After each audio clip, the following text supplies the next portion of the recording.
So the Quran has left no loopholes, and the Quran also has not given the chance to someone or for someone to say, continue oppressing him because he will continue forgiving, no problem.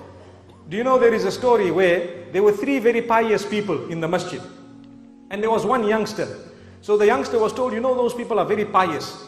The one in the left is still young. The one in the middle is more pious than him, and the one in the right is extremely pious. So he said, how can I know the difference between he who is pious and he who is not pious? So the youngster was told, well, they concentrate a lot. So he said, all right, let me see. He went to the first one, Salamu alaikum. No response. He was involved, this man was involved in his dhikr and recitation of the Quran, no response. So this youngster decided to give him one clap on his face. So the poor pious person got one clap on his face, and as though nothing had happened, he continued reciting.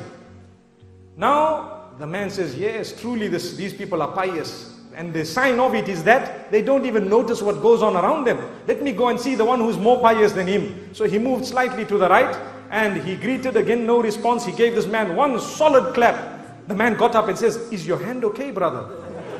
Is your hand okay, brother? So this man was shocked to say, he is not conscious of what happened to him, but he is conscious of the pain that came on my hand. Allahu Akbar. Look at how pious he is. So now this is obviously teaching people how to forgive, isn't it? They didn't even discuss that it was a sin. So now this youngster is thinking to himself, whoa, that man on the right must be the most pious. Let's see what he does. He went, he greeted him, again no response. He gave him one solid clap. That man got up and gave the youngster two claps.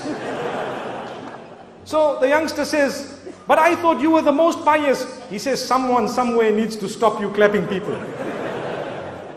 So this is why we need to study in Islam. We need to look at what is the best remedy for that particular situation. Sometimes you can forgive people, but if you continue forgiving them, who's going to stop that oppression?